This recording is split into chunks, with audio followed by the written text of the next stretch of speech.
Moving on to news overseas, according to reports, an armed robber held up a jewellery exhibition in the French resort city of Cannes, stealing jewels worth $53 million. The robbery took place at around 11:45 this morning, French time.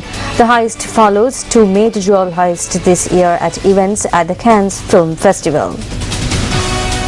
Moving on, supporters of ousted Egyptian President Mohamed Morsi have defied threats of removal from their sit-in protest in Cairo, despite the deaths of dozens in clashes with security forces. Now, speakers from the pro-Morsi Muslim Brotherhood addressed protesters overnight, saying they would not back down from their demands. Meanwhile, at least 72 people have been reportedly killed at pro-Morsi rallies that were held in Cairo.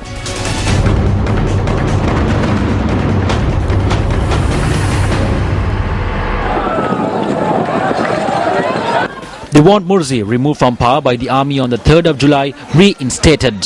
But the Interior Minister has warned them they will soon be dispersed. The Health Ministry puts the death toll from the clashes yesterday at 78, although doctors estimated that more than 100 people were killed.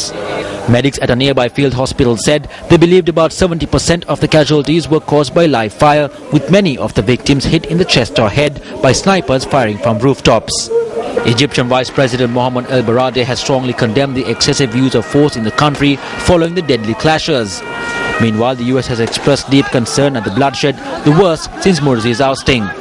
US Secretary of State John Kerry condemned the violence and called on the Egyptian authorities to respect the right of peaceful assembly and freedom of expression. The European Union said it deplored the loss of life in Egypt and was following developments there with concern after the deadly clashes.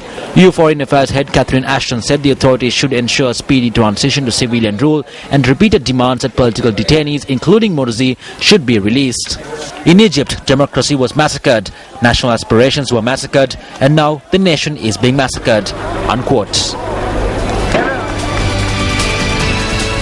Also from news overseas, up to 3 million people packed Brazil's Copacabana beach to hear Pope Francis address their all-night vigil.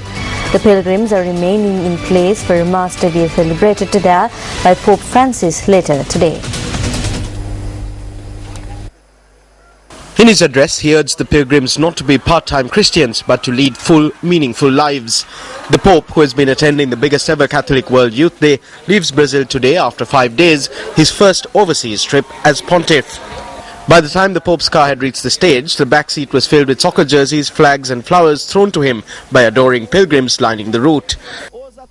Speaking on a huge stage at the beach where a mock church structure was built, Pope Francis referred to the street protests which have been taking place in Brazil for more than a month. Nos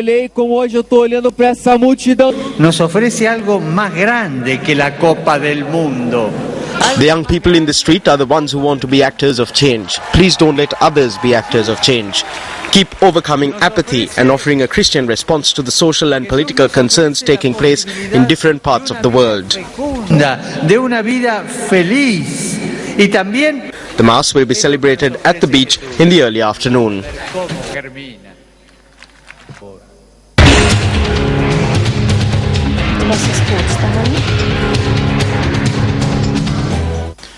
Tamil medium schools in the Muttur zone, which has only one single medium school, are categorized by ethnicity, namely as Muslim and Tamil. Owing to the Islamic holy month of Ramadan, Muslim schools in the area concluded the second term on the 5th of this month. Accordingly, end-of-term examinations for these schools concluded on the 4th of this month. End-of-term examinations at the Tamil schools are still underway. These are the question papers that have been issued thus far.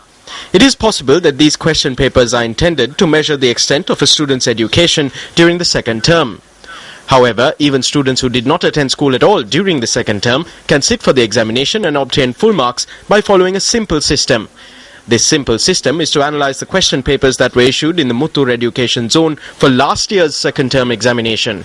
This is because the same question papers have been issued this time around with absolutely no changes being made, not even to punctuation.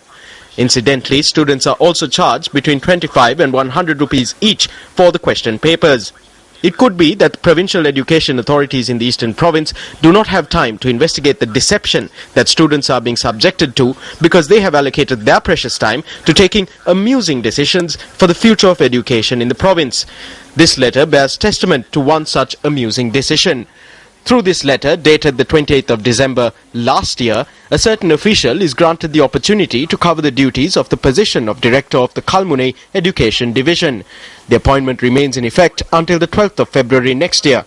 The premise of this letter, which contains a decision that will affect the future of education in the area, is that this official can continue his service even after retirement. The continuing fraud that is taking place with regard to the school end-of-term examinations and unprocedural appointments that are being made to education administration positions, even when these are being highlighted continuously by the media, shows that there needs to be a clear change among those who are accountable for education in the country.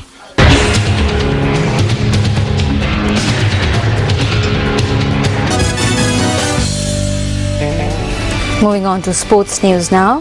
Kurunegala district emerged champions at the 25th National Youth Games, which concluded at the Polonnaruwa National Grounds today.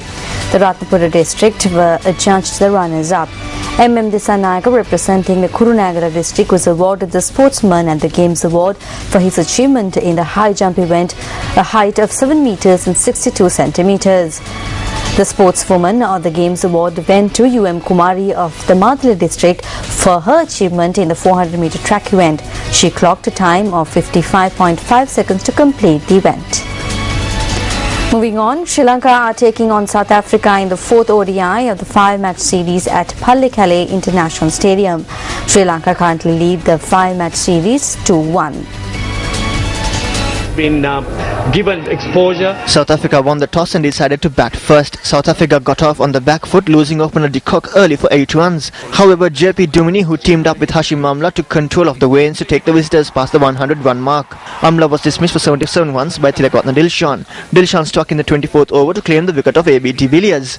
Du Plessis, who came in next, contributed the 23 runs and was sent back to the pavilion by Rangana Heywath. South Africa, who were 172 runs with the loss of 4 wickets in the 37th over, lost 3 more wickets and were 191 runs for the loss of 7 wickets by the 41st over. The visitors were bundled out for 238 runs in 48.4 overs. JP Duminy top scored for the Proteas with 97 runs, while Ajantha Mendis bagged 4 wickets for Sri Lanka. And enabled them to mount some sort of around 250 or 260, but Taking a look at another one of our local stories, local politicians and members of the public say that Dayasiri Jayasekara did not cross over to the government after obtaining money. They point out that the weak leadership of the United National Party has deprived the UNP of a young leader.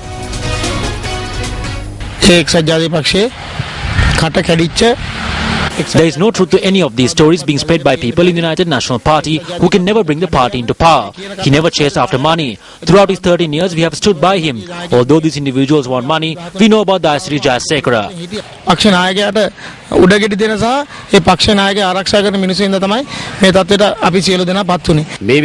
After he has taken an important decision at the behest of the people, they have once again commenced on the usual journey of attempting to destroy him. As a leader we know, and as a leader whom we associated with, we know that he is a principled man. An election is to be held for the Northwestern Provincial Council. He will win this election, he will claim a major victory and sit on the Chief Minister's chair. This is the truth.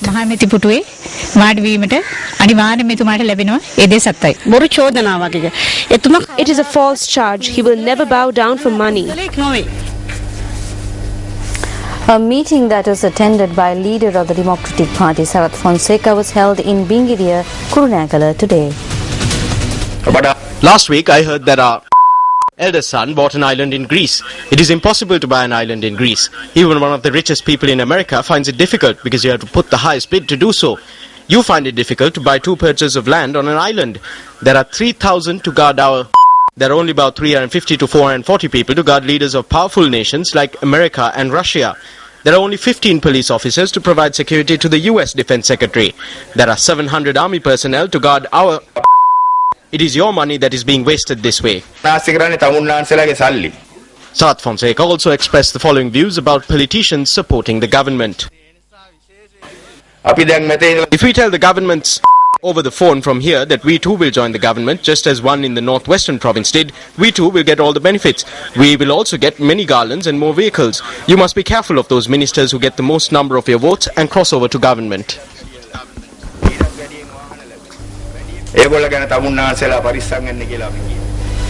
Well, with that, we wrap up tonight's edition of Weekend Time News. I'm Arundhati Mudanayaka. Thank you very much for joining us. Good night. Hotline 0114-896-896. www.newsfirst.lk. Feedback at newsfirst.lk.